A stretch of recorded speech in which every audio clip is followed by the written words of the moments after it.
Assalamualaikum warahmatullahi wabarakatuh. Alhamdulillahi rabbil alamin. Lahun ni'matu wa lahul fadlu wa lahus thana'ul hasan. Salawatullahil barrir rahim.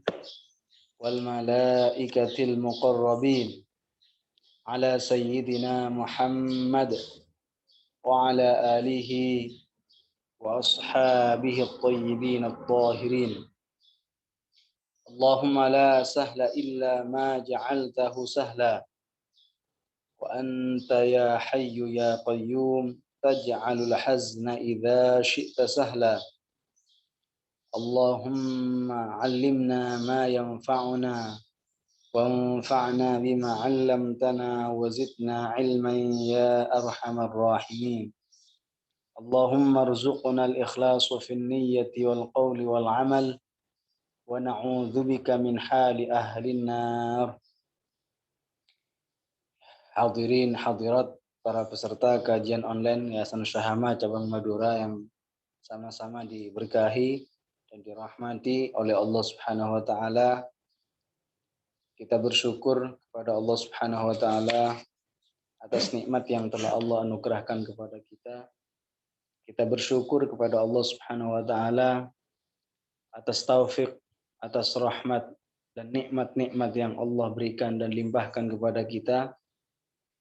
Berbagai macam nikmat yang Allah berikan kepada kita, kesehatan, di mana dengan kesehatan kita bisa mengikuti kegiatan ini, juga nikmat untuk senantiasa ada semangat untuk belajar, untuk mencari taman ilmu agama. Kita patut untuk bersyukur kepada Allah Subhanahu wa taala juga, karena bagaimanapun kita tidak akan bisa memperoleh suatu kebaikan. Karena bagaimanapun kita tidak bisa melakukan sebuah ketaatan kecuali karena mendapatkan pertolongan dari Allah Subhanahu wa taala. Karenanya kita senantiasa mensyukuri nikmat Allah dengan tidak menggunakannya dalam hal yang tidak diperbolehkan. Sebaliknya kita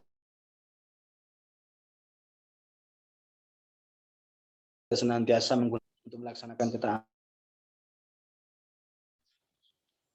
Karena kita menggunakan waktu kita, menggunakan yang Allah berikan kepada kita dalam melakukan ta'ala, maka kita tidak termasuk apa yang dinyatakan oleh Rasulullah. Rasulullah pernah menyatakan ini katsirun minan nasi maghbunun fihima. Ada dua nikmat di mana kebanyakan dari kalangan manusia mereka tertipu dengan dua nikmat tersebut. Yang pertama nikmat berupa as-sihhah, nikmat sehat. Betapa banyak orang yang diberikan kesehatan oleh Allah Subhanahu wa taala, akan tetapi mereka gunakan kesehatan mereka dalam bermaksiat, dalam melakukan hal-hal yang dilarang oleh Allah Subhanahu wa taala. Tidak digunakan untuk hal yang bermanfaat bagi dirinya. Tidak digunakan hal yang dapat memberikan manfaat bagi orang lain. Itu yang pertama. Kemudian yang kedua, manusia seringkali lupa, tertipu adalah al-faragh, waktu kosong, kesempatan yang Allah berikan. Tidak digunakan untuk melakukan ketaatan, tidak digunakan untuk melaksanakan kewajiban. Alhamdulillah kita dengan pertolongan Allah Subhanahu wa taala dapat mengamalkan sebuah hadis Rasulullah, ayyuhan nas ta'allamu fa innamal ilmu bitta'allum. Jadi Rasulullah pernah mengatakan, sekaligus isinya adalah pesan bagi kita, wahai umat manusia, belajarlah kalian. Wahai umat manusia, belajarlah kalian. Jadi kita diperintah oleh Allah Subhanahu wa taala. Kita diperintah oleh makhluk yang paling mulia, yaitu Nabi kita. Dan pada hari ini, pada kesempatan kali ini kita bisa mengamalkan hadis ini, yaitu kita dengan mengikuti kegiatan-kegiatan ilmu, majelis ilmu agama yang statusnya merupakan raudhah ya, merupakan taman, salah satu taman dari surga. Insya Allah pada kesempatan sesi pertama, ya, sesi pertama ini kita akan isi lanjutan pembahasan terkait tentang maksiat tangan, tentang maksiat tangan. Namun sebelumnya mari kita sama-sama meniatkan ikhlas semata-mata kita mengikuti kegiatan, melainkan hanya mencari ridho, mencari pahala, mencari keberkahan dari Allah Subhanahu wa taala. Dan katakan dalam diri kita bahwa apa yang kita lakukan pada hari ini, pada kali ini adalah syai'un yuhibbuhullah, adalah sesuatu yang dicintai oleh Allah Subhanahu wa taala. Tidaklah kita mengikuti kegiatan ini kecuali mendekatkan diri kita kepada Allah Subhanahu wa taala. Terakhir yang kita bahas kemarin terkait masalah maksiat tangan, yaitu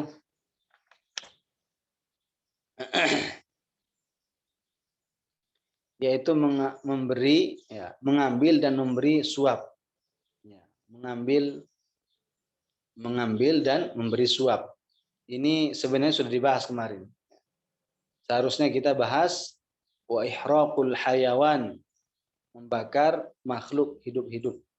Cuma kita ulang ya sedikit tentang masalah memberi atau mengambil suap, karena mungkin di antara kita, ya saya sendiri, ya mungkin kemarin waktu menjelaskan kurang begitu detail tentang masalah suap.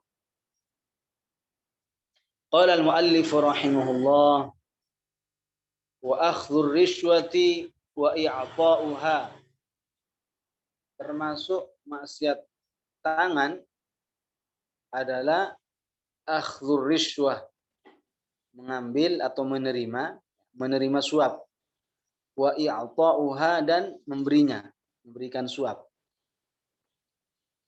Suap yang dimaksud yang di sini dikatakan haram termasuk maksiat tangan, bentuk suap yang seperti apa? Yaitu harta yang diberikan untuk menjadikan perkara hak menjadi batil, atau harta yang diberikan kepada seseorang untuk menjadikan kebatilan menjadi kebenaran. Itu yang haram. Jadi definisi tentang riswah, suap menyuap yang diharamkan, yang termasuk maksiat tangan adalah sesuatu yang diberikan, harta yang diberikan agar orang yang menerima suapan tersebut apa? Menjadikan kebatilan menjadi kebenaran, atau sebaliknya, kebenaran agar menjadi kebatilan. Itu hukumnya dikatakan suap yang diharamkan. Adapun sesuatu yang diberikan untuk mendapatkan haknya atau agar menolak kezaliman dari dirinya, maka bagi yang membayar, maka bagi orang yang memberi suap tersebut itu tidak termasuk diharamkan, tidak termasuk haram. Karena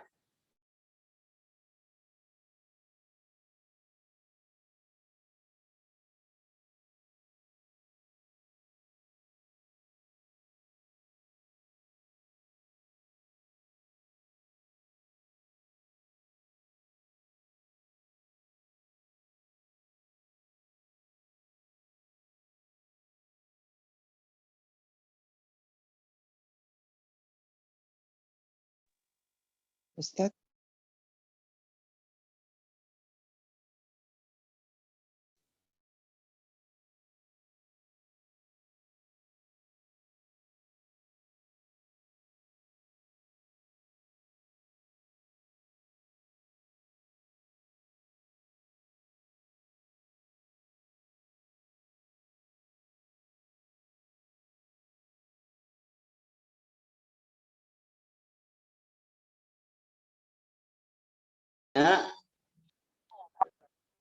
orang yang memberi suap kepada orang lain Dan diperbolehkan hal itu ketika ada dua kemungkinan. Orang yang menyuap orang lain, memberi suap kepada orang lain, itu diperbolehkan ketika ada satu dari dua alasan. Pertama, ketika dalam rangka ingin memperoleh haknya. Ingin memperoleh haknya. Yasila ila haqqihi. Atau bukan untuk memperoleh hak, tetapi untuk terhindar, ya, supaya dijauhkan daripada perbuatan zalim, agar sebuah kezaliman tidak menimpa dirinya. Maka hukum yang memberi suap, ya, bukan yang menerima loh ya, bukan yang menerima, yang memberi. Maka orang yang memberi suap, memberikan hartanya atau hadiah atau apa, agar mendapatkan haknya atau agar terhindar, agar dijauhkan dari sebuah perbuatan zalim, maka itu tidak haram bagi orang yang memberi. Memberi. Adapun orang yang yang menerima, ya tetap haram, tidak boleh tetap. Walaupun dalam rangka orang yang memberi harta tersebut atau suap tersebut untuk memperoleh haknya atau terhindar daripada perbuatan zalim.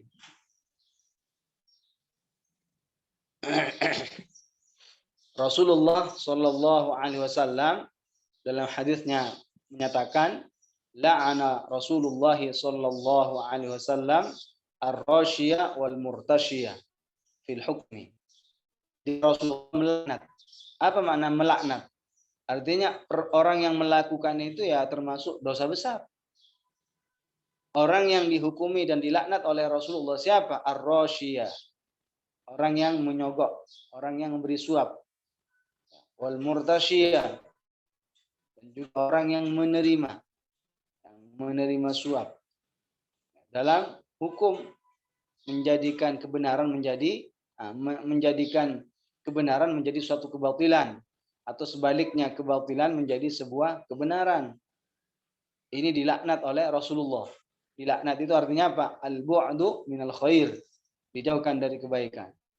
Ini tanda yang menunjukkan bagi pelakunya termasuk dan terjatuh ke dalam dosa besar. Kata para ulama, definisi perbuatan itu dianggap perbuatan dosa besar ketika dijelaskan bahwa pelakunya itu diancam oleh Allah Subhanahu wa taala atau dilaknat oleh Allah, oleh Rasulnya. Jadi setiap penjelasan, setiap keterangan yang seandainya orang yang melakukan itu diancam dengan siksa yang pedih atau dilaknat oleh Allah atau oleh Rasulnya, itu salah satu tanda yang mengisyarahkan kepada kita bahwa pelakunya itu dihukumi telah terjatuh ke dalam dosa besar.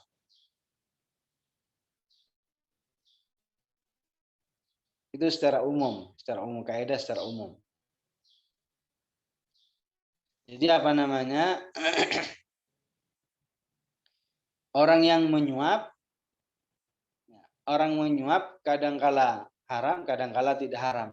Haram kalau dalam rangka membayar kepada orang lain agar menjadikan perkara yang kebenaran atau menjadikan kebenaran menjadi kebatilan, itu haram.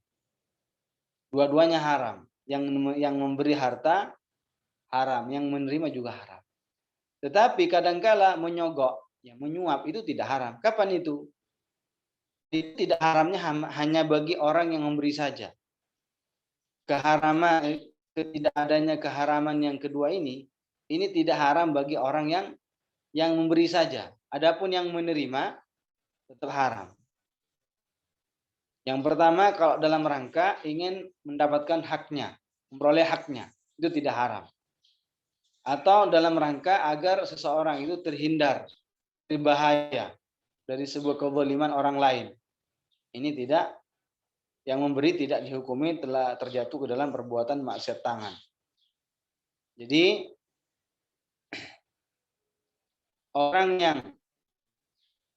yang memberi agar orang lain itu yang diberi menjadikan kebenaran menjadi kebatilan, agar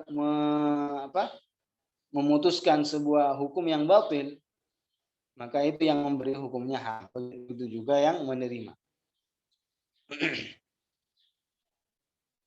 Jadi orang yang memberi sesuatu kepada seorang qadhi atau seorang hakim berupa suap atau memberi hadiah agar hakim atau qadhi tersebut mengeluarkan sebuah hukum yang batil,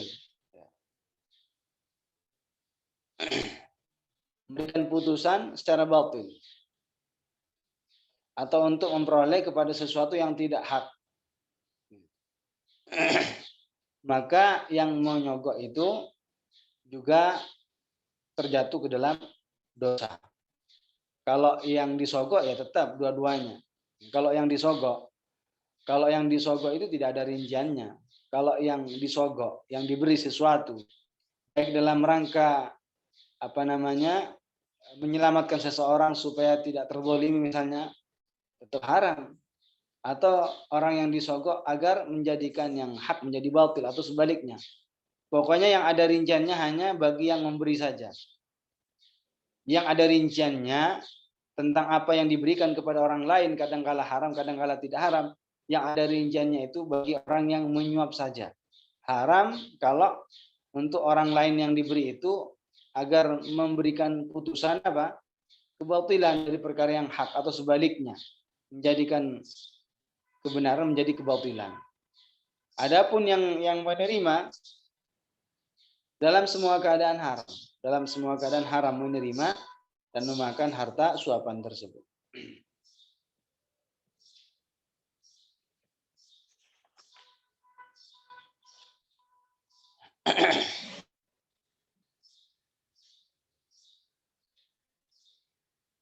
Adapun ketika seseorang memberikan sesuatu kepada orang lain untuk bisa berbicara dengan seorang penguasa misalnya, itu bukanlah sebagai riswah yang diharamkan. Itu tidak lain hanya merupakan upah, asalkan berbicara dalam perkara yang diperbolehkan. Orang yang memberikan sesuatu kepada orang lain agar orang yang diberikan sesuatu itu dapat menyampaikan keperluannya kepada seorang hakim, kepada seorang penguasa, dan yang dibicarakan dalam hal yang diperbolehkan, maka itu hukumnya boleh. Hukumnya boleh karena itu statusnya hanya merupakan ujroh, upah. Jadi kalau misalkan saya meminta kepada si fulan untuk berbicara tentang suatu perkara apa saja, yang intinya yang dibicarakan sesuatu yang diperbolehkan, disampaikan kepada seorang hakim, seorang penguasa misalnya, saya kasih sesuatu, maka ini hukumnya bagi saya boleh. Kenapa? Karena itu statusnya hanya adalah merupakan upah, ujroh, merupakan ujroh.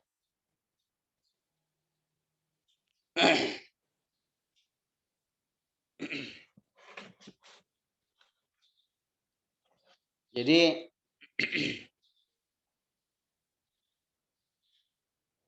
dalam perkataan para ulama bahwasannya seseorang yang memberikan hartanya kepada orang lain ketika dia mengkhawatirkan akan terjadi sesuatu yang membahayakan bagi dirinya boleh. Ketika kita khawatir akan terjadi sesuatu yang membahayakan diri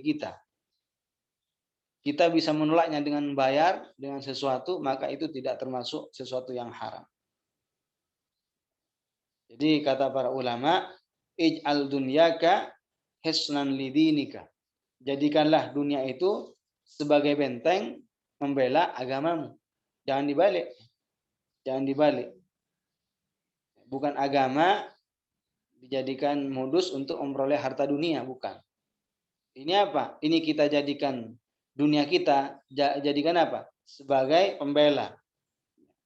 Ihfadz dinaka bidunyaka. Artinya jagalah agamamu itu dengan duniamu.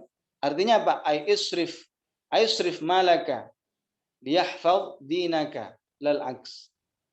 Artinya gunakanlah hartamu demi menjaga agamamu. Ya. Jagalah agamamu dengan hartamu. Bukan sebaliknya. Kenapa dibilang sebaliknya? Karena sebagian orang menjual agamanya hanya karena urusan dunia. Ya.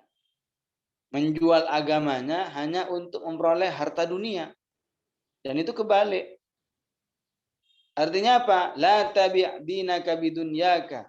Janganlah engkau jual agamamu dengan duniamu. Nah, ketika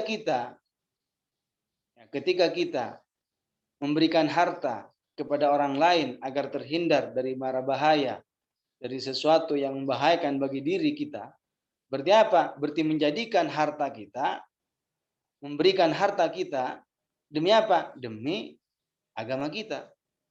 Jangan dibalik. Nah, itu maksud daripada perkataan para ulama. Jadi Al-Imam Mujahid, ya, maksud saya bilang tadi perkataan Imam Mujahid. Jadi Imam Mujahid itu mengatakan begini, ij'al malaka junnatan duna dinika. Ya. Ij'al malaka junnatan. Apa makna junnah? Junnah itu maknanya aslinya adalah al-hisnu. Al-hisnu. Apa? Dulu katanya itu semacam dir' yang biasanya kalau orang berperang biasanya ditaruh di bagian dadanya, di bagian depannya. Apa? Tameng itu. Semacam ya untuk menghalangi senjata dari musuh. Biasanya kalau zaman dulu itu terbuat daripada kulit unta dan keras, mirip seperti batu untuk menolak senjata. Jadi bukan Rasulullah. Jadi Al-Imam Mujahid menyatakan dan mengumpamakan bahwasannya harta itu ya seperti junnah, seperti perisai, seperti tameng, seperti alat untuk melindungi diri kita daripada sesuatu yang membahayakan. Artinya apa? Ya, apa yang ada pada kita, harta dan yang lainnya, itu jadikan sebagai pembela. Jadikan sebagai pembela, sebagai yang membantu kita dalam melakukan ketaatan kepada Allah Subhanahu wa taala. Harta itu kan tidak mutlak dicela. Harta itu kan tidak mutlak haram. Harta itu kan tidak mutlak bagi yang mencarinya, yang berusaha untuk memperoleh harta. Senantiasa tidak dicela pelakunya yang mencari. Yang dicela itu yang tidak menghiraukan, tidak peduli dari mana dia memperoleh harta, entah dari perkara yang haram, dari perkara yang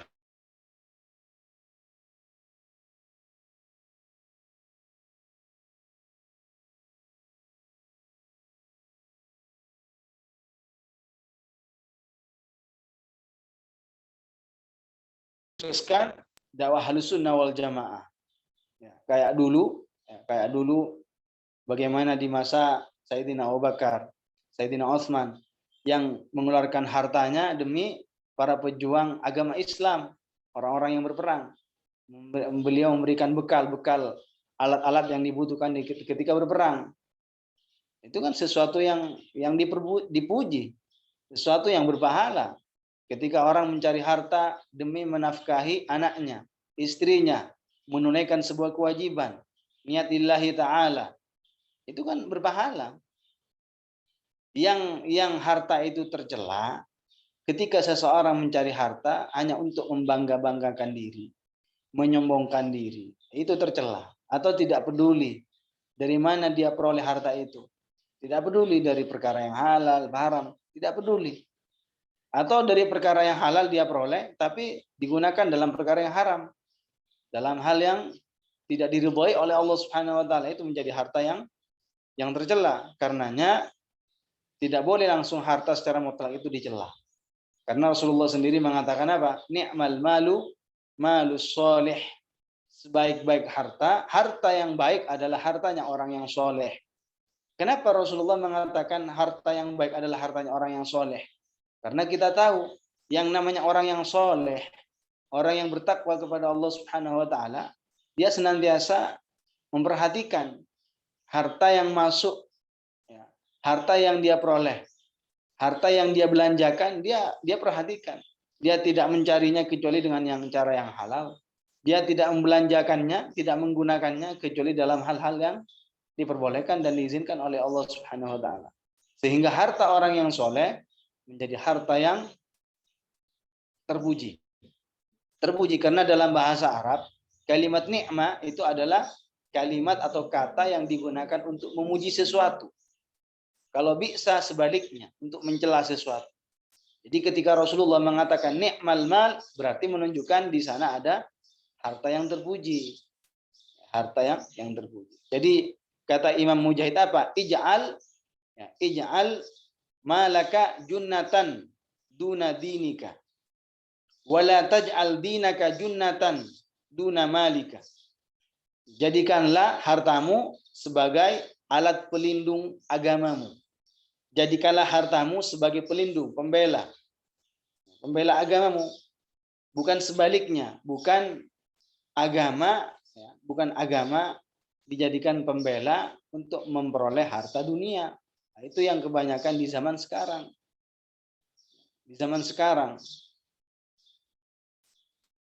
Jadi jangan sampai seperti mereka yang hanya mereka ingin meraup harta lalu menjual agamanya. Alhamdulillah.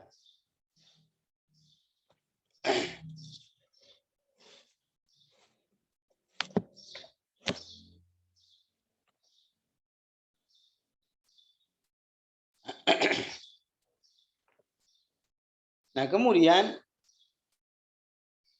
yang selanjutnya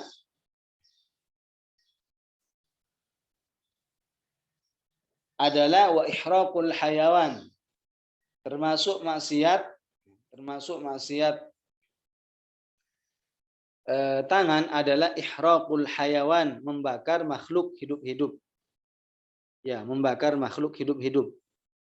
Ini juga tidak boleh. Ya, makhluk apapun. Jadi membakar makhluk dalam keadaan hidup-hidup ini tidak boleh. Sekalipun itu kecil, sekalipun makhluk tersebut kecil. Sekalipun bentuknya kecil. Apa? Semut misalnya. Atau lalat misalnya. Enggak boleh. Illa idza adza, kecuali makhluk tersebut menyakiti. Wa ta'ayyana tariqan fid daf'i, dan tidak ada cara lain dalam menolak bahayanya kecuali dengan membakarnya misalnya, maka ini tidak diharamkan. Jadi saya ulang, membakar makhluk dalam keadaan hidup-hidup hukumnya haram, termasuk maksiat tangan, sekalipun makhluk yang dibakar itu berupa binatang yang kecil, kecuali tidak ada cara lain, kecuali tidak ada solusi lain dalam menolak bahayanya, kecuali dengan dibakar misalnya. Maka kondisi seperti ini itu tidak diharamkan. Kenapa haram membakar makhluk hidup-hidup? Karena Rasulullah bersabda, la yu'adzibu bin nari illa rabbuha. Tidaklah mengazab dengan menggunakan api kecuali yang apa? Kecuali Allah Subhanahu wa taala. Kecuali pemilik yang hakikinya, yaitu Allah Subhanahu wa taala. Jadi tidak boleh membakar, jadi membakar binatang, makhluk hidup-hidup ya. Bukan kita nemui bangkai tikus kemudian kita bakar, bukan. Ini hidup-hidup dibakar maksudnya. Jadi membakar makhluk hidup-hidup itu tidak boleh. Tapi kalau seandainya binatang mati, lalu kita bakar, tidak ada kaitannya dengan pembahasan kita. Tidak termasuk yang diharamkan. Ya, jadi termasuk maksiat tangan adalah ihraqul hayawan, membakar makhluk hidup-hidup. Membakarnya dengan api. Baik binatang tersebut yang halal dimakan dagingnya ataupun tidak halalkan untuk dimakan. Kayak tikus. Ya, kayak tikus. Misalkan nangkap tikus, masih hidup, langsung dibakar misalnya, nggak boleh. Walaupun bukan binatang yang halal dimakan dagingnya. Atau berupa binatang yang halal untuk dimakan dagingnya. Misalkan ada orang bakar ayam hidup-hidup dibakar misalnya, atau sapi misalnya. Maka ini tidak boleh. Ini hukumnya tidak boleh. Kecil maupun besar, baik kecil maupun besar. Binatang yang dibakar, makhluk yang dibakar dalam keadaan hidup-hidup itu, keharamannya itu tidak hanya berupa binatang yang besar, kecil pun, sekecil semut misalnya, nggak boleh.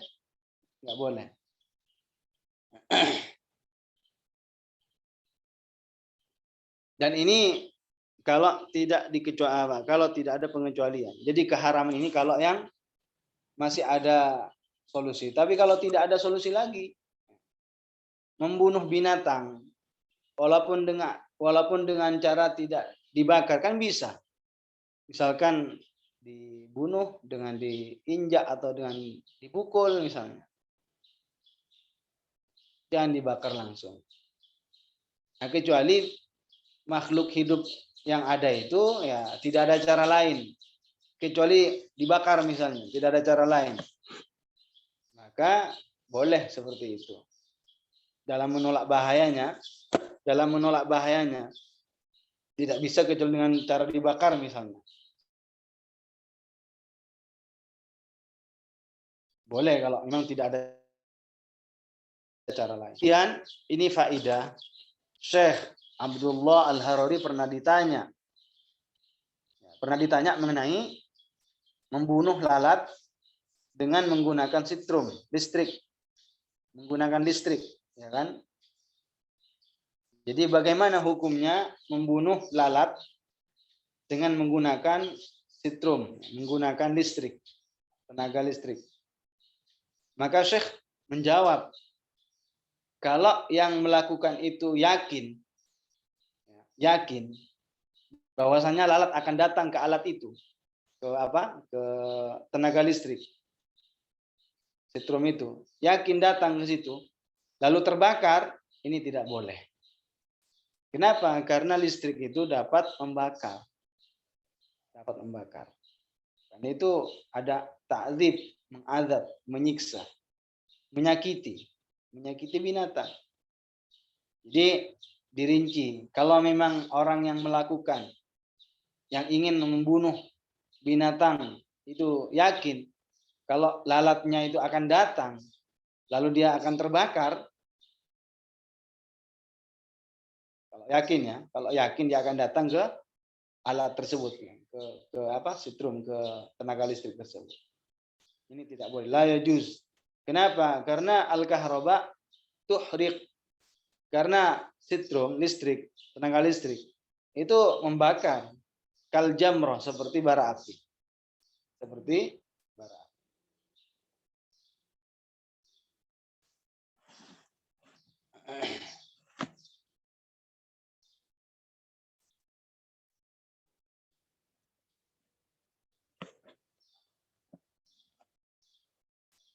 Baik, yang berikutnya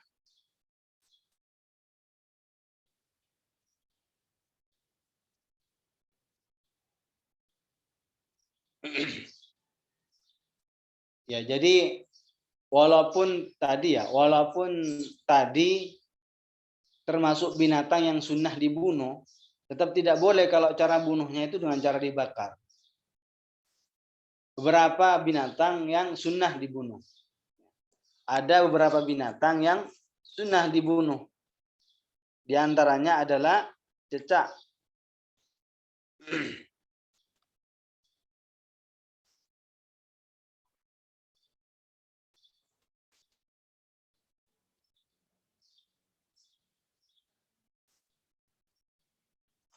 Jadi termasuk binatang yang sunnah, ya sunnahnya ya berpahala yang melakukan, adalah membunuh tikus. Tikus sunnah dibunuh, tapi jangan dibakar, bunuh biasa. Dan juga kalajengking. Kalajengking sunnah dibunuh. Dan juga babi, ya, babi bunuh. Ya. Dan juga monyet kera, itu juga sunnah dibunuh. Dan juga ular, ya, monyet itu ngerusak. Ya. Kalau di daerah sini orang-orang yang tani, yang nanam padi, padinya yang baru keluar apa itu biji, yang muda-muda itu dihabisin sama kera itu. Jadi apa namanya, kera itu mengganggu, sangat-sangat mengganggu.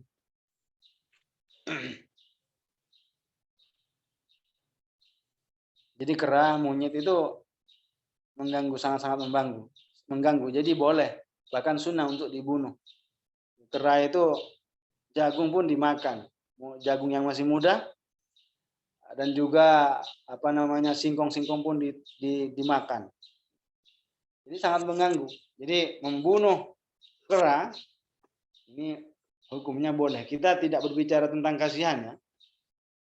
Sebagian orang kan mungkin merasa kasihan dibunuh kan.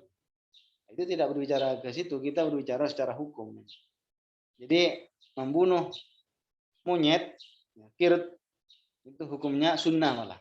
Dan juga ular. Kalau ular sudah tahu semua, itu nyakitin ular. Nyakitin. Itu hukumnya apa?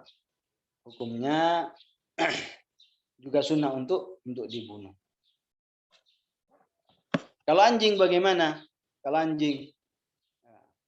anjing ya dirinci. Kalau anjingnya menyakiti, ya boleh dibunuh. Kalau tidak menyakiti jangan dibunuh.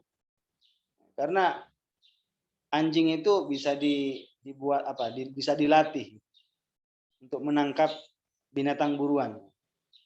Makanya ada namanya binatang yang dilatih.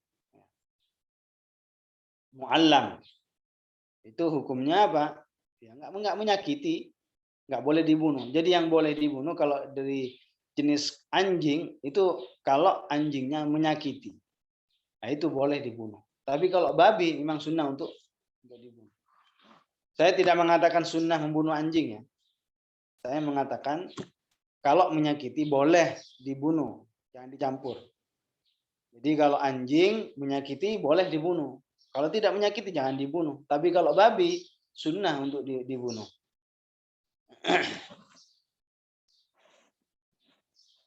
Kemudian yang berikutnya tentang maksiat tangan berikutnya adalah wal muslatu bil hayawan, memutilasi. Ya, memutilasi, memotong-motong hayawan, ya, binatang hidup-hidup. Ini bukan dalam keadaan mati juga ya.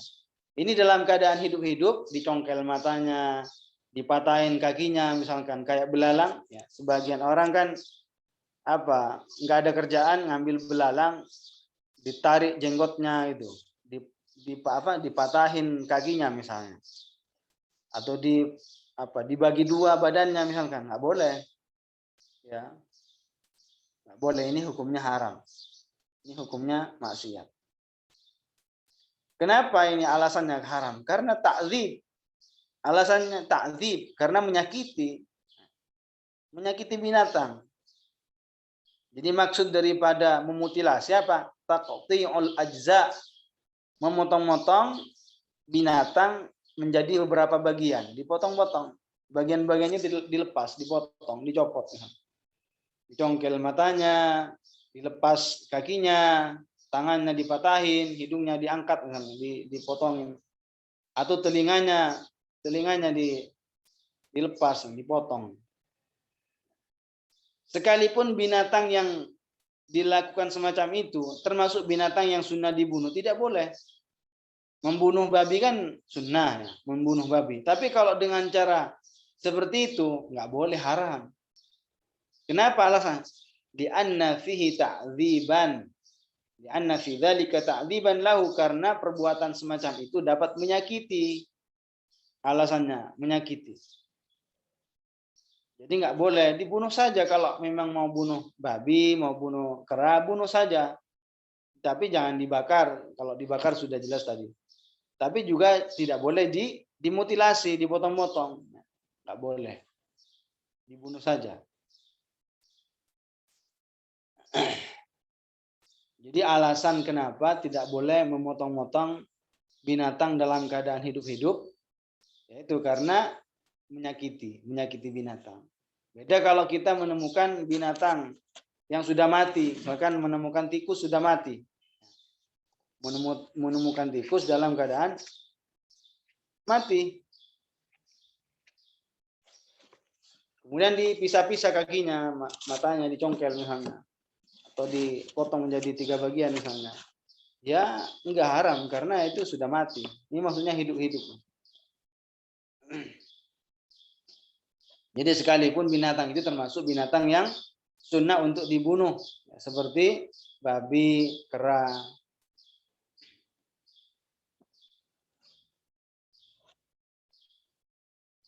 Sekalipun sebagian orang mungkin tidak sadar ya, dengan perbuatannya, padahal itu adalah perkara haram.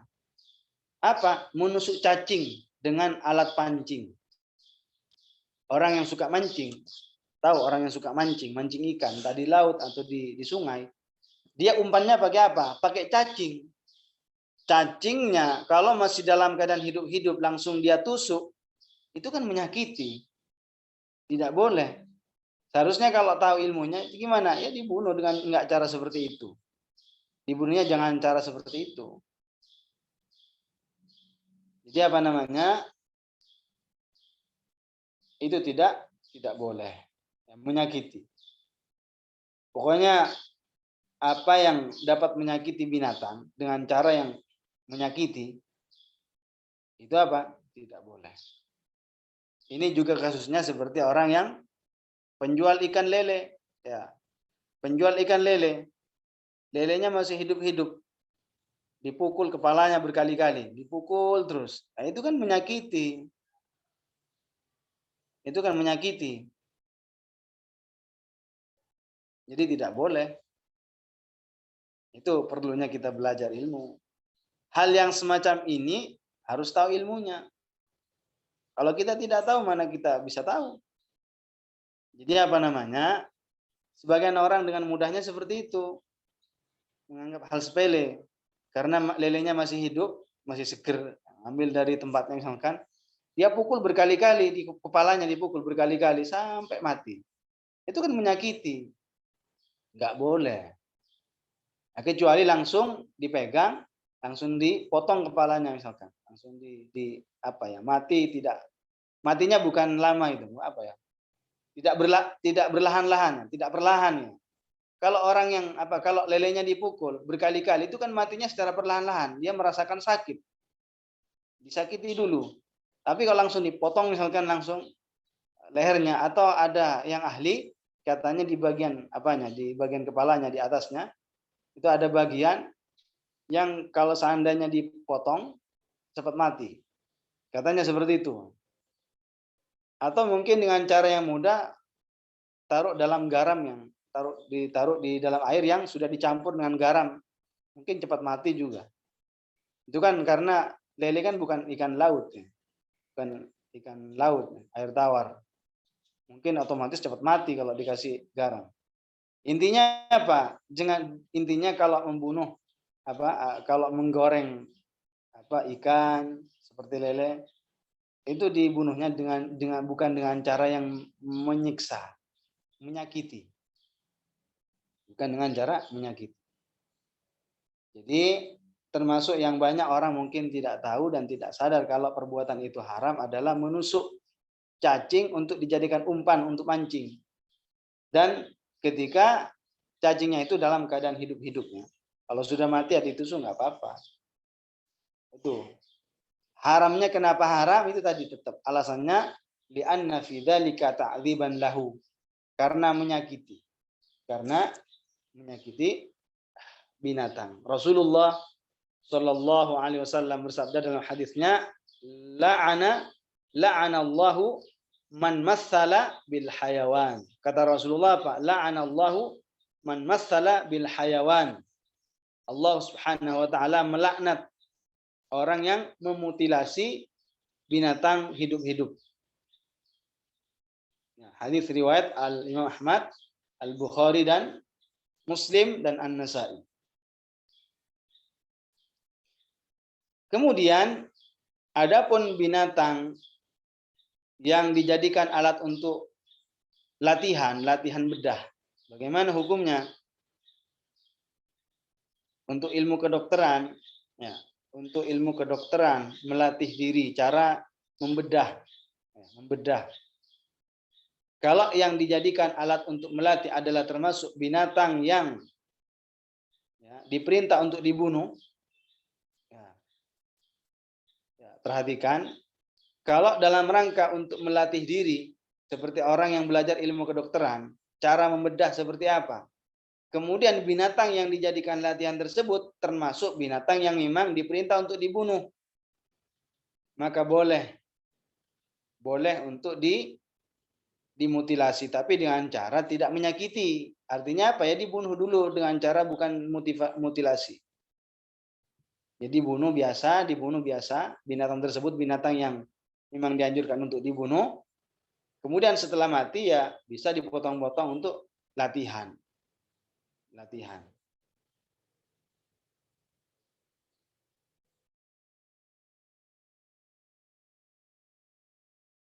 Tapi kalau manusia nggak boleh. Bangkai manusia dipotong-potong badannya, anggota tubuhnya dipotong-potong dalam rangka buat latihan, nggak boleh hukumnya. Kecuali kalau mayit tersebut, jenazahnya itu adalah orang kafir. Kalau orang kafir boleh. Jadi saya ulang, kalau memotong-motong binatang untuk tujuannya apa? Tujuannya untuk melatih diri. Karena misalkan dia belajar di jurusan kedokteran misalkan. Cara melatih, membedah itu gimana?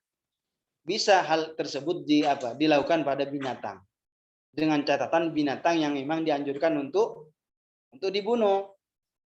Binatang yang memang dianjurkan untuk dibunuh. Dan tidak menyakiti binatang tersebut. Ya artinya mungkin terlebih dahulu dibunuh biasa, dibunuh. Lalu setelah itu dipotong-potong. Bukan dalam keadaan hidup-hidup langsung dipotong-potong gitu, bukan. Intinya tidak sekiranya tidak menyakiti binatang tersebut. Adapun mayit manusia, artinya bangkai manusia. Adapun bangkai manusia itu tidak boleh, walaupun dalam rangka untuk melatih diri cara membedah seperti apa. Tidak boleh, kecuali apabila bangkai tersebut adalah bangkai orang yang kafir. Kalau orang yang kafir, kalau bangkainya adalah bangkai orang kafir, maka ini boleh dibuat untuk latihan.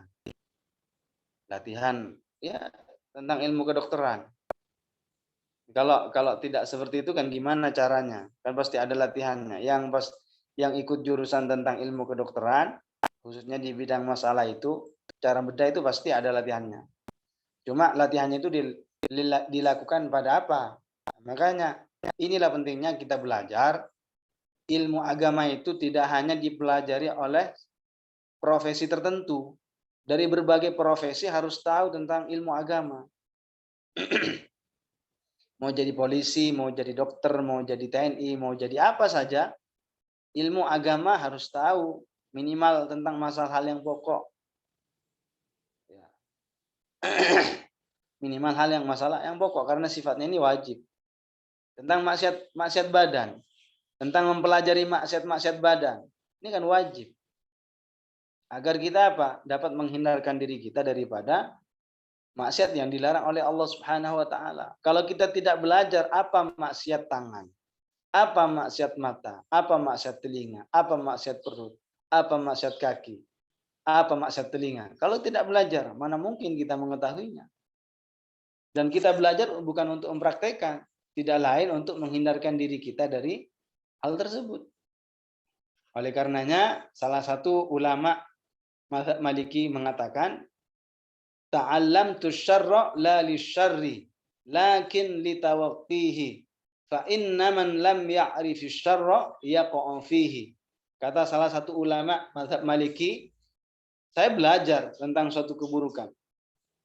Bukan untuk mempraktekkan, bukan untuk melakukannya. Akan tetapi untuk menjaga diri dari perbuatan tersebut. Kenapa harus seperti itu? Karena yang tidak tahu sebuah keburukan, dia akan mudah terjatuh ke dalam perbuatan buruk tersebut. Fa inna man lam ya'rifis syarra yaqa'u fihi. Karena yang tidak tahu sebuah keburukan, karena yang tidak tahu sebuah larangan, dia bisa akan mudah sekali akan terjatuh, terjerumus ke dalam perbuatan buruk tersebut.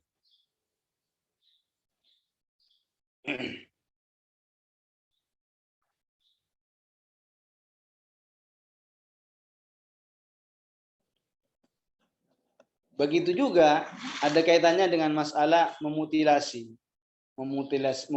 binatang dalam keadaan hidup-hidup adalah mengurung kucing tanpa ia beri makan. Ini juga haram. Jadi termasuk dosa besar adalah menahan semacam kucing, dikurung sampai mati. Atau berupa ikan yang suka memelihara ikan di rumahnya, ikan hias misalnya. Itu kalau tidak dikasih makan, ya kan tidak akan mengatakan tidak dikasih minuman. Minuman sudah ada. Tidak dikasih makan. Orang yang memelihara ikan, kalau tidak dikasih makanan, dia kelaparan mestinya kan, mati, berdosa, termasuk dosa besar. Kenapa? Ya tetap karena kesamaannya dengan mutilasi itu apa? Kesamaannya li'anna fi ta'dziban. Karena menyakiti. Jadi menyakiti binatang tersebut, menyakiti ikan, walaupun dalam keadaan jadi orang yang memelihara ikan, dia tidak ngasih makan, tidak ngasih makanan, sampai mati, dia berdosa. Kenapa? Karena menyakiti binatang, menyakiti ikan. Nggak boleh. Atau menaruh kucing, taruh di kurung, taruh di dalam sangkar atau apa. Jadi di dalam ruangan misalnya, dibiarkan kelaparan, tidak dikeluarkan, tidak dilepas, tidak dikasih makanan sampai mati. Ini berdosa. Karena alasannya tadi, ta'dzib. Dia nafi ta'dziban lah. Karena menyakiti binatang. Bukannya sudah kita pernah dengar bahwasanya ada seorang perempuan masuk neraka yang sebabnya apa? Sebabnya gara-gara memenjarakan kucing, artinya mengurung kucing, menahan kucing, tidak dikasih makan, diikat, ada kucingnya kucingnya diikat lalu tidak dikasih makan, tidak dibiarkan dia keluar sehingga bisa makan makanan yang ada di atas tanah, dia tidak dibiarkan, tidak dilepas sampai mati. Dalam sebuah hadis seperti itu. Jadi dalam sebuah hadis dalam riwayat Al-Bukhari dan juga Ibnu Majah, Rasulullah mengatakan bahwasannya seorang perempuan masuk neraka gara-gara apa sebabnya? Mengikat kucing. Kucingnya diikat dan tidak dikasih makan sampai mati. Yang suka memelihara kucing, ya hati-hati. Yang suka memelihara ikan, hati-hati jangan sampai tidak dikasih makan. Kalau mati ikannya atau kucingnya gara-gara kelaparan, tidak diperhatikan, berdosa. Dosa besar banget. Termasuk dosa besar. Begitu juga burung yang suka memelihara burung. Burung. Jadi burung itu kan juga hidup. Kalau tidak dikasih makan, tidak dikasih minuman, kan kasihan. Kenapa nggak dilepas saja itu? Kalau nggak dikasih makan.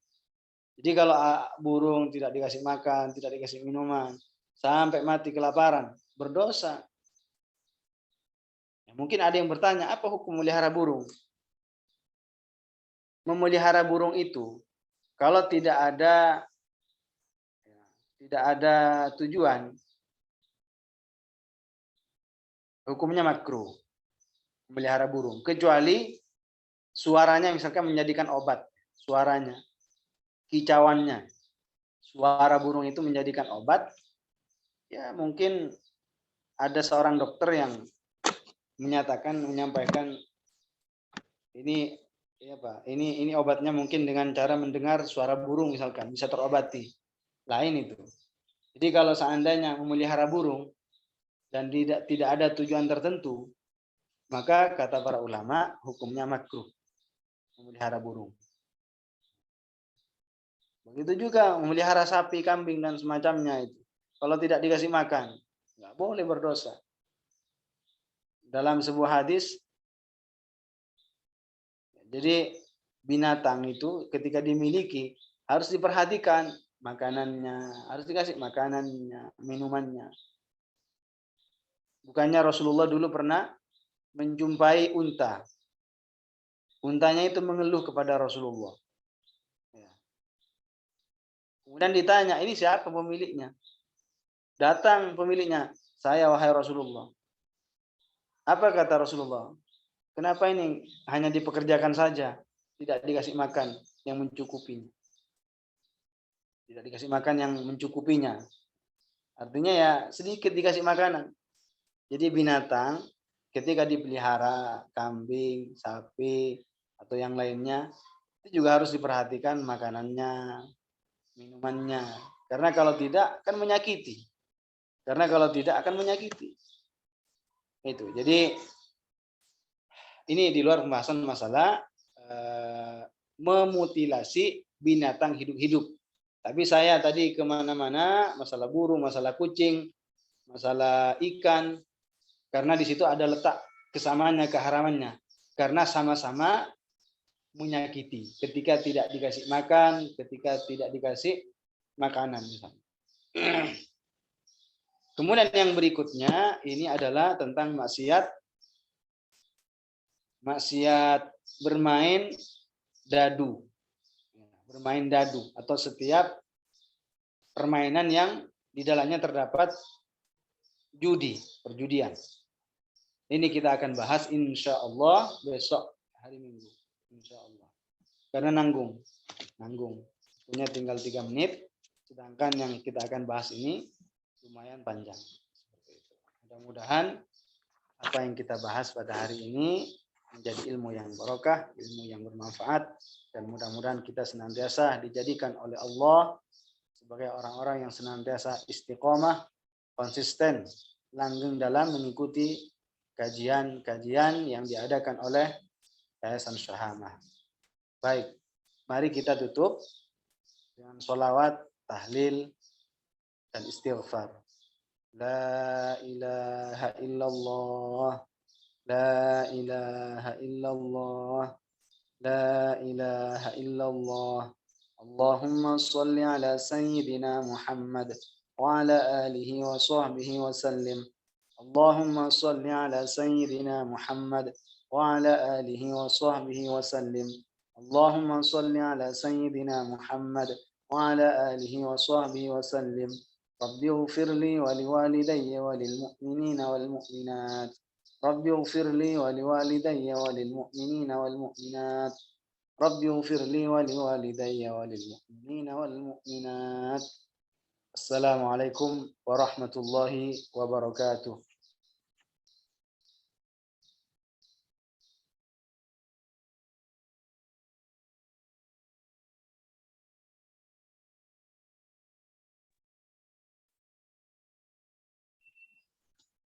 Saya ambil alih ya. Assalamualaikum warahmatullahi wabarakatuh. Bismillahirrahmanirrahim. Alhamdulillahi rabbil alamin. Wa sallallahu wa sallama ala nabiyyihil karim wa ala alihi wa sahbihi ajma'in. Allahumma 'allimna ma yanfa'una wanfa'na bima 'allamtana wa zidna 'ilma ya rabbal alamin. Bentar ya. Lampunya mati.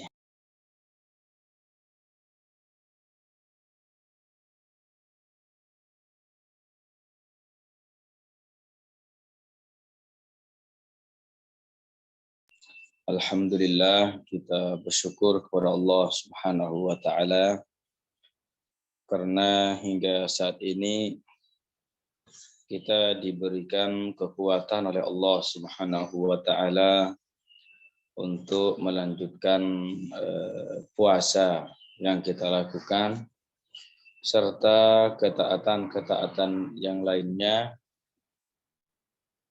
yang mana kita tidak akan mampu untuk melakukan hal itu semua kecuali dengan pertolongan dari Allah Ta'ala. Dikarenakan Allah Ta'ala memberikan kekuatan kepada kita untuk melakukan salat, untuk melakukan puasa, untuk melakukan qiyam Ramadan, tarawih, ataupun ibadah-ibadah yang lainnya. Maka ya dikarenakan Allah Ta'ala memberikan kita kekuatan untuk hal itu semua, makanya kita mampu untuk melakukannya. Dan ini makna dari la haula wa la quwata illa billah. Artinya kita tidak akan mempunyai daya untuk menjauhi perbuatan maksiat kecuali dengan penjagaan Allah Ta'ala. Dan kita tidak akan mempunyai daya atau kekuatan untuk melakukan ketaatan kepada Allah Ta'ala kecuali pertolongan Allah Ta'ala. Dan juga jangan lupa untuk selalu mengikhlaskan niat karena Allah Subhanahu wa Ta'ala dalam melakukan setiap ketaatan, di antaranya adalah majelis ilmu yang kita adakan pada kesempatan kali ini. Baik, insyaallah taala kita akan kembali melanjutkan ya pembacaan kitab risalah yang dikarang oleh guru kita Syekh Abdullah Al-Harari rahimahullah yang berkaitan dengan mewaspadai 3 golongan di luar ahli sunnah wal jamaah. Insyaallah taala kita akan baca gitu ya. Dan penjelasannya tidak akan terlalu panjang. Kita mencukupkan dan tambahan sedikit begitu tentang isi kitab ini. Tapi silakan dibuka kitabnya. Saya sambil share di saya juga.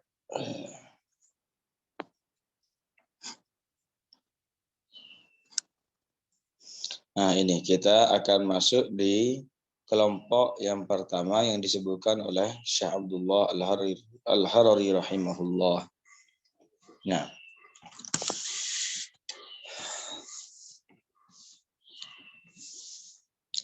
qala al-muallif rahimahullahu ta'ala rahmatan wasi'ah. Fa amma Muhammad ibn Abdul Wahhab. Nih, jadi masuk kepada golongan Wahabi ya. Fa amma Muhammad ibn Abdul Wahhab, sedangkan Muhammad ibn Abdul Wahhab fahuwa rajulun lam yashhad lahu ahadun min ulama'i asrih. Maka dia adalah seorang laki-laki yang tidak ada satupun dari ulama yang semasa dengannya yang memberikan persaksian bahwasanya orang ini berilmu. Ya. Jadi di sini maksudnya apa? Maksudnya ya Muhammad bin Abdul Wahhab ini yang wafat pada tahun 1206. Ya, tidak ada satupun ulama yang semasa dengannya yang menganggap bahwasanya Muhammad bin Abdul Wahhab ini sebagai orang yang berilmu.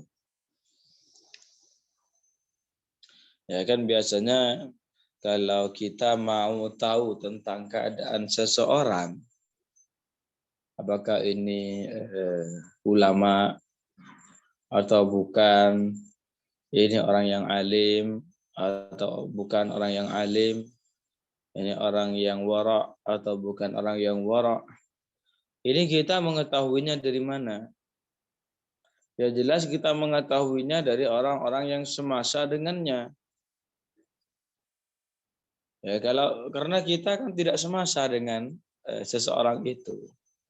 Makanya kita tidak bisa mengetahui hal tersebut kecuali dari orang-orang yang semasa dengannya.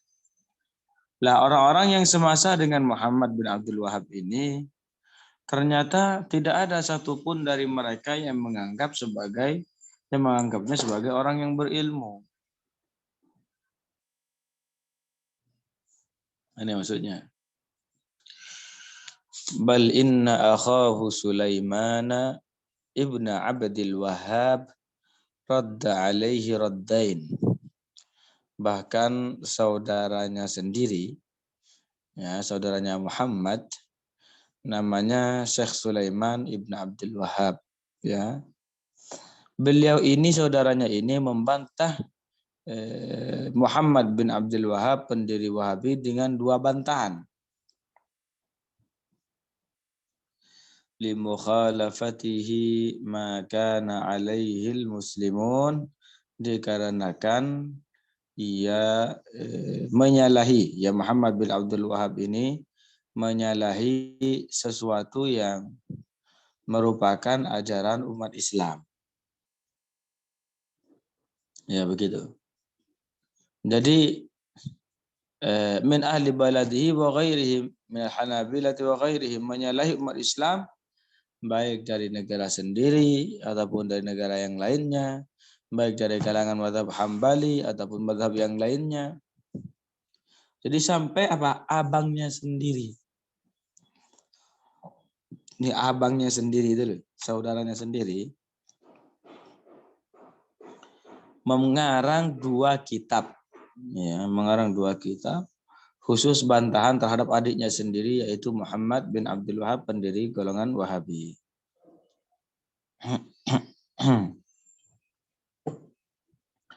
Ahadur raddaini yusamma as-sawa'iqal ilahiyah.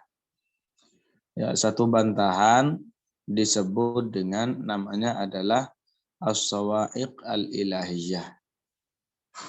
Ya, fir raddi alal wahabiyah, itu lengkapnya. Ya. Ini karangan kitab ini dikarang oleh Syekh Sulaiman untuk membantah Muhammad bin Abdul Wahab. Tamam? Warraddul akharu yusamma faslal khitabi fir raddi ala Muhammad bin Abdul Wahab. Dan bantahan yang lain dinamai dengan faslul khitab fir raddi ala Muhammad bin Abdul Wahab. Ya, bayangkan, jadi abangnya sendiri Syekh Sulaiman bin Abdul Wahab yang jelas semasa dengan Muhammad bin Abdul Wahab. Lah, beliau ini membantah adiknya sendiri. Enggak tanggung-tanggung, dua kitab yang dikarang untuk membantah adiknya ini. Ya. Puncak hal tersebut penyebab hal tersebut yang dilakukan oleh Muhammad bin Abdul Wahab dikarenakan dia itu tidak mau belajar seperti cara para ulama.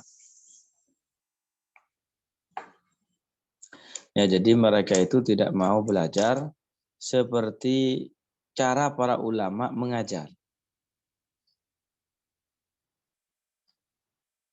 Cara para ulama belajar, gitu maksud saya. Kenapa seperti itu? Ya tidak mau belajar secara talaqi. Belajar kepada seorang guru. Ini musibah pertamanya. Dia apa? Baca-baca kitab Ibnu Taimiyah, baca-baca kitab Ibnu Taimiyah. Tidak mau belajar seperti cara ulama belajar.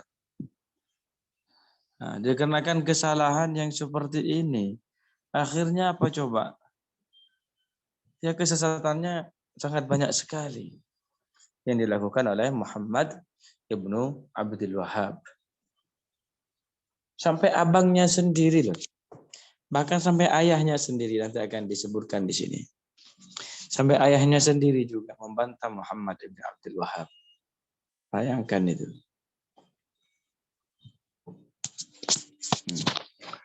Wa kadzalika al-alimus syahirul hambali. Demikian juga seorang yang alim yang terkenal dari kalangan mazhab Hambali, mufti Makkah. Nama beliau adalah Muhammad Ibnu Abdillah bin Humaid. Ya, ini mufti Hambali. Artinya apa? Kalau beliau ini mufti Hambali ya, yaitu apa namanya tadi? Ya Muhammad bin Abdullah. Beliau ini adalah seorang mufti Hambali di sana. Artinya apa? Artinya beliau itu mengetahui keadaan para ulama mazhab Hambali ya di masanya sebelumnya. Mesti seperti ini. Lah ternyata apa? Mufti Hambali ini lam yazkur Muhammad bin Abdul Wahhab fi idadi ahli al-ilmi min al-Hanabilati. Beliau ini tidak menyebutkan Muhammad bin Abdul Wahhab sebagian termasuk dari jumlah ahli ilmu dari kalangan mazhab Hambali. Ya. Jadi beliau ini ngarang sebuah kitab ya. Namanya As-Suhubul Wabilah ala Dharaihil Hanabilah.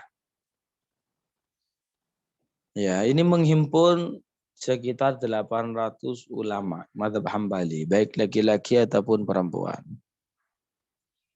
Ya, ternyata apa? Ternyata tidak dimasukkan itu Muhammad bin Abdul Wahab ke dalam kategori ulama mazhab Hambali. Loh, seandainya itu Muhammad bin Abdul Wahab dianggap sebagai ulama, niscaya akan dimasukkan. Iya toh?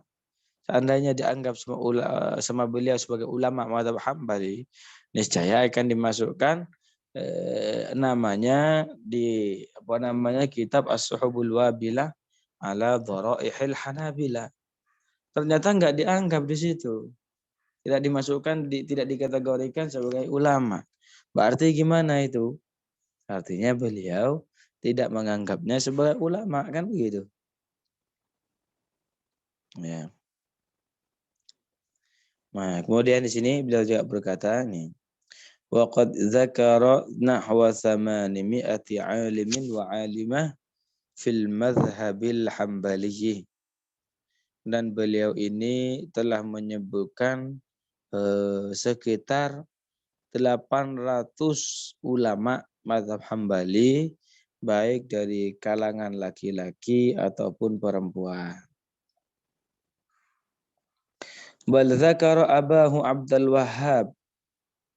Ya, justru Syekh Muhammad bin Abdullah bin Humaid ini beliau memuji ayahnya, yaitu memuji ayahnya pendiri Wahabi, yaitu karena nama ayahnya Abdul Wahhab. Ayahnya ini dipuji, wa asna alaihi bil ilm, dan memujinya juga dengan ilmu. Wa dzakara anna abahu kana ghadbana alaih, dan beliau juga menyebutkan bahwasanya ayahnya itu marah kepadanya. Wah ya, jadi ayah Muhammad, ayah pendiri Wahabi, ayahnya namanya Syekh Abdul Wahhab. Beliau ini marah kepada putranya ini. Wa hadzara minhu, dan memperingatkan orang-orang darinya. Awas jangan ngikuti anakku ini. Jadi begitu. Jadi ayahnya sendiri bilang kepada orang-orang agar tidak terpengaruh dengan anaknya ini. Bayangkan, ayah sendiri, saudara sendiri. Wa kana yaqul, dan beliau juga mengatakan, ya ma tarawna min Muhammadin minasyarr. Sungguh kalian akan melihat keburukan yang akan muncul dari Muhammad putraku. Artinya Syekh Abdul Wahab, ya, beliau ini sudah punya firasat buruk. Ya, beliau ini sudah punya firasat buruk tentang putranya Muhammad bin Abdul Wahab.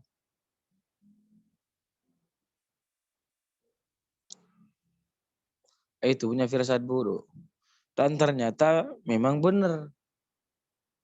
Ya, firasat buruk itu benar-benar terjadi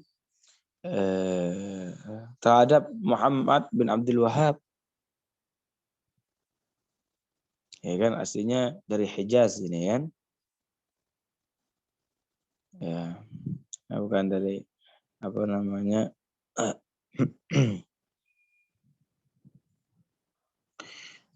dataran tinggi, ya, dari daerah Hijaz yang disebut dengan Najdul Hijaz. Ya, Najdul Hijaz ini maksudnya dataran tinggi di daerah Hijaz. Jadi Muhammad bin Abdul Wahab itu munculnya dari sana. Dan huru-hara yang disebarkan oleh Muhammad bin Abdul Wahab juga muncul dari sana. Ya, ini yang disebut oleh Rasulullah, ya, sebagai tanduk setan. Dalam sebuah hadis, ya, Rasulullah Shallallahu Alaihi Wasallam berdoa, Allahumma barik lana fi syamina wa yamanina. Ya Allah, berkahilah Syam kami. Syam itu sekarang meliputi Palestina, Lebanon, Jordan, Suriah.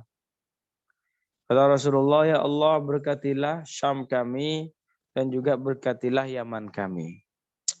Sebagai sahabat mengatakan, wa fi najdina ya Rasulullah. Ya, doakan juga Najd kami wahai Rasulullah. Najd, ya, dataran tinggi daerah Hijaz maksudnya.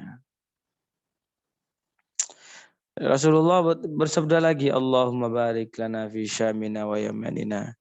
Ya Allah, berkatilah Syam dan Yaman kami. Begitu. Sahabat lagi berkata lagi, wa fi najdina ya Rasulullah. Dan juga doakan Najd kami wahai Rasulullah. Kemudian Rasulullah mengatakan, ya, min hunaka tahu hunaka yatla'u qarnu syaitan. Dari daerah Najd ya akan muncul tanduk setan. Artinya akan muncul fitnah yang sangat besar dari daerah Najd. Dan ketika dilihat, ternyata diteliti oleh para ulama, fitnah terbesar yang muncul di daerah Najd, ya, setelah Nabi, yaitu adalah munculnya golongan Wahabiyah yang dibawa oleh Muhammad bin Abdul Wahab yang kerjasama dengan Malik Saud. Nah, begitu. Subhanallah. Lanjutkan. Wa kana Syekh Muhammad bin Abdullah. Ya, ini suara saya agak berat-berat dikit. Wa kana Syekh Muhammad bin Abdullah bin Humaid, dan Syekh Muhammad bin Abdullah bin Humaid tuwfiya ba'da Muhammad bin Abdul Wahhab. Dia meninggal setelah Muhammad bin Abdul Wahhab binahwi 80 sanatan, sekitar 80 tahunan. Nah, ini dia. Jadi Syekh Muhammad bin Abdullah bin Humaid ini, Mufti Hambali ini, hidupnya itu setelah 80 tahun setelah Muhammad bin Abdul Wahhab. meninggalnya, bahkan meninggalnya setelah 80 tahun dari Muhammad bin Abdul Wahab. Artinya apa? Artinya seandainya Muhammad bin Abdul Wahab itu dianggap sebagai ulama mazhab Hambali, niscaya akan dimasukkan. Banyak ya yang membantah Wahabi itu. Ya dalam dari mazhab Syafi'i contohnya contohnya adalah Syekh Ahmad Zaini Dahlan. Beliau punya risalah namanya Fitnatul Wahhabiyah. Ini dicetak di Turki. Kemudian dalam mazhab Maliki itu ada subhanallah, lupa namanya saya sekarang. Allahumma shalli ala sayyidina Muhammad. Syekh As-Sawi Al-Maliki, itu As-Sawi Al-Maliki. Ini dalam kitabnya, dalam hasyiahnya terhadap tafsir Jalalain. Kemudian dari mazhab Hambali banyak juga. Ini tadi yang disebutkan Hambali ya kan.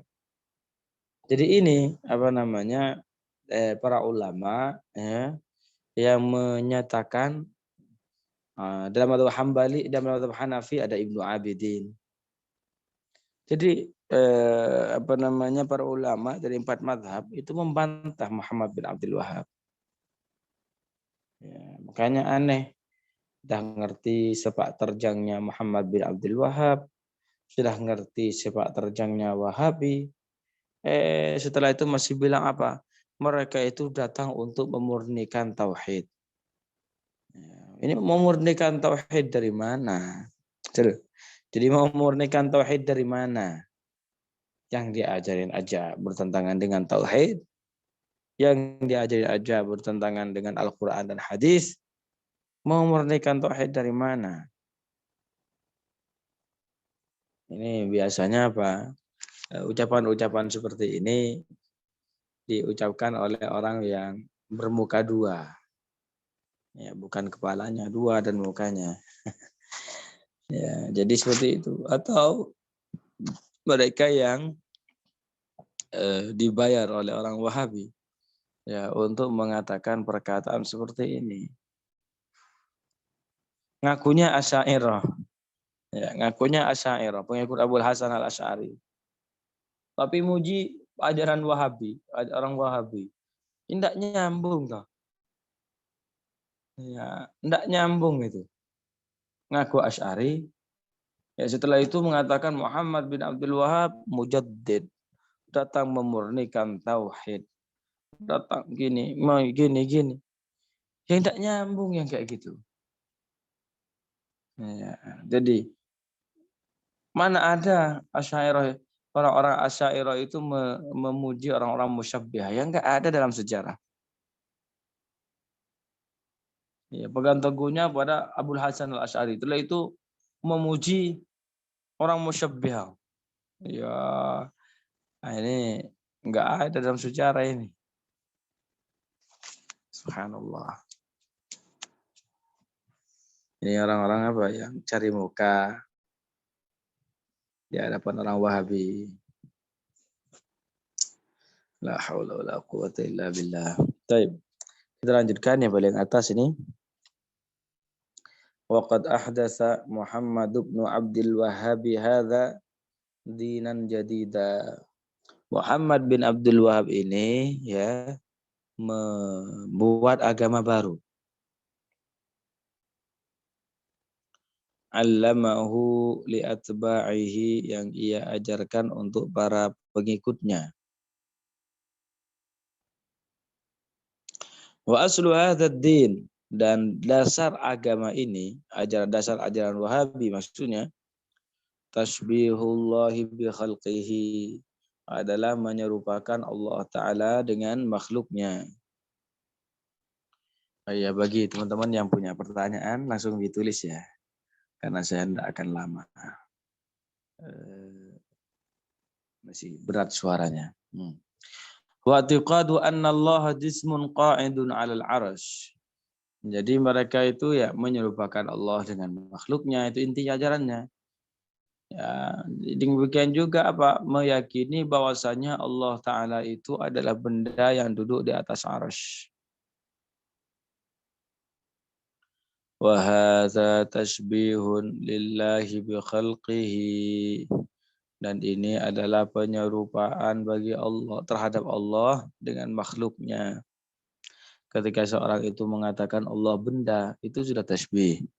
Ketika mereka mengatakan Allah Ta'ala duduk, itu sudah tasbih lagi. Ketika mereka mengatakan di atas aras, itu tasbih lain. Jadi tasbih di atas tasbih. Li'anna al-qu'uda min sifatil bashar. Dikarenakan duduk itu merupakan sifat manusia. Faqad khalafa fi bidzalika qaulullah ta'ala, dan dengan hal ini ia telah menyalahi firman Allah Ta'ala, laisa kamitslihi syai'. Allah Ta'ala tidak menyerupai sesuatu pun dari makhluknya. Wa qad ittafaqa as-salafus salih, dan para ulama salaf telah bersepakat ala anna man wasafa Allah bi sifatin min sifatil bashar, bahwasanya orang yang mensifati Allah dengan salah satu sifat manusia faqad kafar, maka orang ini telah keluar dari Islam. Jadi satu sifat saja dari sifat manusia ketika disifatkan kepada Allah, maka ini merupakan kekufuran. Kama qala al-imamul muhadditsus salafi, sebagaimana dikatakan oleh seorang imam, seorang muhaddits ya dari kalangan ulama salaf, At-Tahawi, al-Imam Abu Ja'far At-Tahawi, fi aqidatil masyhurati bismil aqidati At-Tahawiyah, dalam akidahnya yang dikenal dengan akidah At-Tahawiyah, wa nassu ibaratihi, dan teksnya, wa man wasafallaha bima'nan min ma'anil bashari faqad kafar, dan barang siapa yang mensifati Allah dengan salah satu sifat manusia, maka ia telah kufur, ia telah keluar dari agama Islam. Jadi ini ya inti ajaran Wahabi itu. Ya. Jadi mereka menyerupakan Allah Ta'ala dengan makhluknya, itu inti ajarannya. Walaupun mereka nggak ngaku, tapi intinya begitu. Kemudian mereka menjisimkan Allah Ta'ala, anggap Allah Ta'ala itu benda. Itu yang kedua. Yang ketiga, mereka itu apa?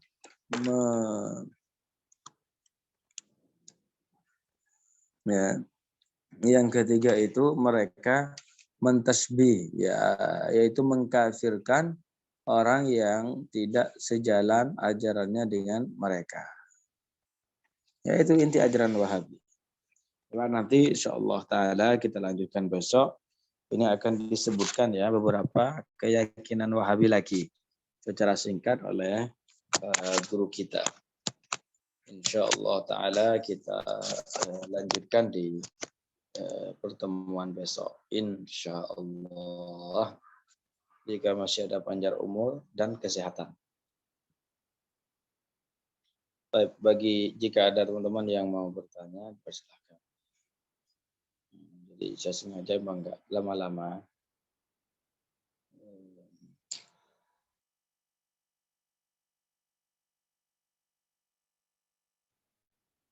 Baik, jika memang tidak ada, kita cukupkan sampai di sini dulu. Kita tutup dengan tahlil, salawat dan istighfar. La ilaha illallah. Allahumma salli ala sayyidina Muhammad wa ala alihi wa sahbihi wa sallim. Rabbi ufirli wa liwalidayya wa lil mu'minina wal mu'minat.